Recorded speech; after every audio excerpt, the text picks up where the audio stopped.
Santapan Harian Sabtu 6 Februari 2021. Hari ini kita akan membaca Bilangan pasalnya yang ke-34.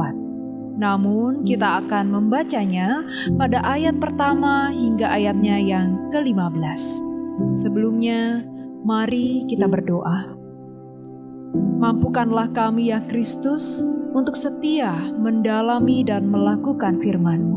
Di dalam Kristus Yesus, Sang Sumber Kasih yang memampukan kami. Amin. Bilangan 34 ayat 1 sampai 15. Tuhan berfirman kepada Musa, "Perintahkanlah kepada orang Israel dan katakanlah kepada mereka, apabila kamu masuk ke negeri Kanaan, maka inilah negeri yang akan jatuh kepadamu sebagai milik pusaka, yakni tanah Kanaan menurut batas-batasnya. Adapun sisi selatanmu ialah dari padang gurun Zin menyusur Edom, maka batas selatanmu mulai dari ujung laut Asin di sebelah timur. Lalu batasmu membelok di selatan pendakian Akrabim, terus ke Jin, dan berakhir di sebelah selatan Kades Barnea. Sesudah itu ia mencapai Hazar Adar, dan terus ke Asmon. Kemudian batas itu membelok dari Asmon ke sungai Mesir dan berakhir ke laut. Batas baratmu ialah laut besar dan pantainya. Itulah batas baratmu. Inilah batas utaramu. Mulai dari laut besar, haruslah kamu buat tanda batas ke Gunung Hor. Dari Gunung Hor, harus kamu buat tanda batas ke jalan yang menuju ke Hamat. Lalu batas itu mencapai Zedad. Kemudian batas itu mencapai Zifron dan berakhir di Hazar Enan. Itulah batas utaramu.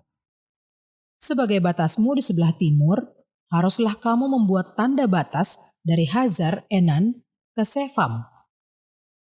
Dari Sefam, batas itu turun ke Ribla di sebelah timur Ain.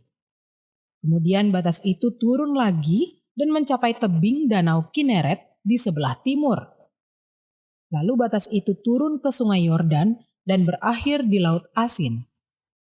Itulah negerimu menurut batas-batasnya sekeliling. Musa memerintahkan kepada orang Israel, "Itulah negeri yang akan kamu bagi sebagai milik pusaka dengan membuang undi yang diperintahkan Tuhan untuk diberikan kepada suku yang 9,5 itu. Sebab suku Bani Ruben menurut puak-puak mereka dan suku Bani Gad menurut puak-puak mereka telah menerima milik pusakanya.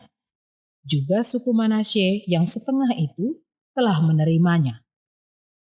2,5 suku itu telah menerima milik pusaka mereka di seberang sungai Yordan di dekat Yeriko ke sebelah timur."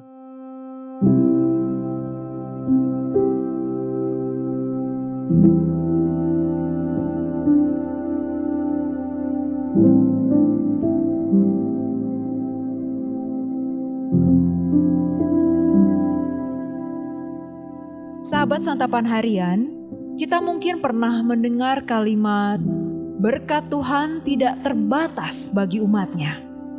Hal inilah yang kerap menjadi motivasi seseorang untuk berdoa memohon berkat Tuhan. Apakah berkat Tuhan didasarkan pada kita yang meminta atau pada Tuhan yang memberi? Sebelum bangsa Israel memasuki tanah perjanjian, Tuhan menyatakan dengan jelas melalui Musa batasan-batasan tanah perjanjian itu. Selain batasan dengan bangsa asing, Tuhan juga menetapkan batasan di antara umat Tuhan sendiri. Tuhan menuntun umatnya keluar dari Mesir untuk menggenapi perjanjiannya dengan Abraham, Ishak, dan Yakub. Tuhan tidak melupakan perjanjiannya. Tetapi dalam kemurahannya, Ia juga menetapkan batasan-batasan baik dengan bangsa lain maupun di antara mereka. Berkat dan anugerah Tuhan mengandung ketertiban hidup. Bangsa Israel diberi tanah perjanjian dengan batasan yang jelas. Jadi, sejak awal mereka tidak diperintahkan untuk merebut daerah itu sesuai keinginan hati mereka. Allah mengkhususkan tanah perjanjian yang ditetapkannya bagi bangsa Israel sebagai umat kepunyaannya sesuai dengan kedaulatannya. Bangsa Israel menerima tanah perjanjian dengan batasan-batasan yang sangat jelas. Jadi anugerah dan berkat Tuhan tidak berdasarkan pada keinginan manusia, tetapi berdasarkan pada kehendak dan kedaulatan Tuhan. Umat Tuhan hanya menerima setiap batasan yang telah ditetapkan Allah. Berkat dan anugerah tidak diberikan sesuai keinginan manusia yang tanpa batasan. Lalu bagaimana sikap kita pada saat memohon berkat Tuhan? Bagaimana juga sikap kita pada saat menerima berkat Tuhan? Kita seharusnya bersedia menerima batasan-batasan yang telah Tuhan tetapkan, yaitu batasan sebagai manusia, baik secara individu maupun sosial. Dengan batasan itu, manusia memiliki ketertiban hidup. Orang lain pun sebenarnya memperoleh berkat-Nya. Orang yang semakin diberkati Tuhan adalah orang yang hidup tertib dan menghormati hak-hak orang lain. Mari kita belajar menerima batasan yang ada di dalam diri kita. Mari kita berdoa.